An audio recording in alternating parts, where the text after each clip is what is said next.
What if the Cinderella story you know is a lie? A carefully constructed fairy tale designed to hide a dark, horrifying secret. Forget the pumpkin carriage and the happily ever after. Let's talk about the real story. In the kingdom of Luminara, beauty isn't just admired, it's the law. Every mirror is enchanted, judging and ranking every citizen with a purity score. If your score is high, you live in luxury. If you fail the test, you're branded a dull, exiled to the grim labor districts beneath the palace, stripped of everything that makes life worth living. Ruling this flawless, cruel empire is the High Queen. Publicly, she's a beacon of grace and kindness.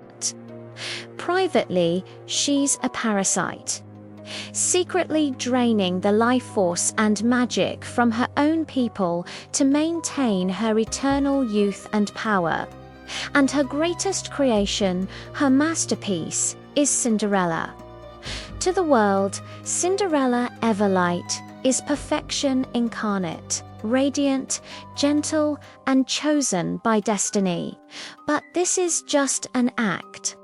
Behind the palace's glittering walls, she is a prisoner in a gilded cage.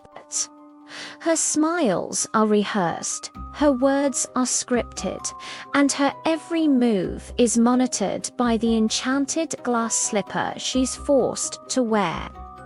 You see, that famous glass slipper isn't just footwear, it's a key and a weapon.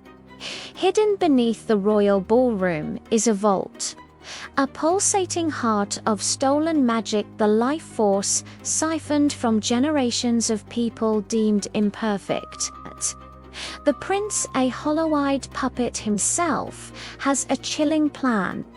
He intends to use the slipper to activate a kingdom-wide scan, locate every citizen with non-magical blood, and wipe them from existence. A silent, magical genocide. But then comes the night of the royal ball. Cinderella loses her slipper. The palace calls it a charming accident, the start of a romantic quest. But for the resistance hiding in the shadows, it's a signal. The countdown has begun. Now, let's talk about the so-called villains of the story, the ugly stepsisters Drisella and Anastia. They aren't cruel aristocrats obsessed with social status.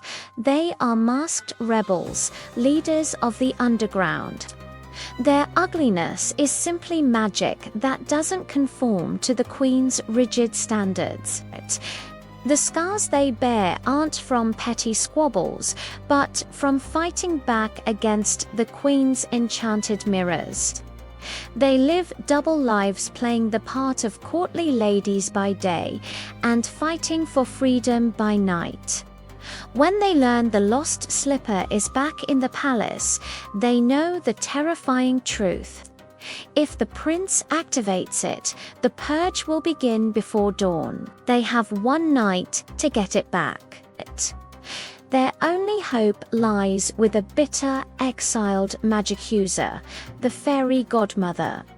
Once the Queen's chief enchanter, she was cast out for refusing to use her magic to forcibly beautify children. Now, she runs a black market spell shop from a collapsed chapel, her magic fueled by regret and a burning desire for revenge. She knows the slipper's true purpose because she helped design it, and more than anything, she wants to see it destroyed. The mission is set. The heist is on. Disguised as servants, the sisters must infiltrate the palace during the Slipper Trial grotesque public ceremony where desperate women are forced to break their own feet, trying to fit the impossible glass mold. Inside the palace, it's a waking nightmare. The very walls seem to conspire against them. Whispering mirrors hurl accusations, illusions shift and collapse, and with every step they take, they can feel their own magic being drained away. The prince's guards aren't even human. They're terrifying mannequins carved from enchanted glass, silent, deadly, and utterly relentless. As the sisters navigate treacherous secret passages, racing against the clock, they uncover the most shocking secret of all. Cinderella isn't the innocent victim everyone believes her to be. She knows everything. She knows what the slipper is for, she knows about the vault, and she knows about the coming purge. She didn't lose the slipper by accident. She let it fall. It wasn't an act of defiance, but a moment of hesitation, a flicker of doubt in a lifetime of obedience. Finally, the sisters reach the vault. The air thrums with stolen magic, 1,000 stolen lives pulsing like a single trapped heartbeat. Here, in the heart of the Queen's wicked empire, they face an impossible choice. Do they steal the slipper, saving their fellow rebels but leaving the Queen's power intact? Do they destroy the vault, unleashing a chaotic storm of raw magic that could tear the kingdom apart, but also free everyone? Or do they risk it all on one last desperate gamble, convincing Cinderella, the perfect princess, to finally break free from her role, turn against her creator, and shatter the fairy tale forever? Time is running out. Across the kingdom, the enchanted mirrors are beginning to crack, and deep within the palace, the glass slipper is beginning to glow. The story is about to end, but not the way you think. This isn't a fairy tale, it's a revolution. What would you do? Which choice would you make? Let me know in the comments below.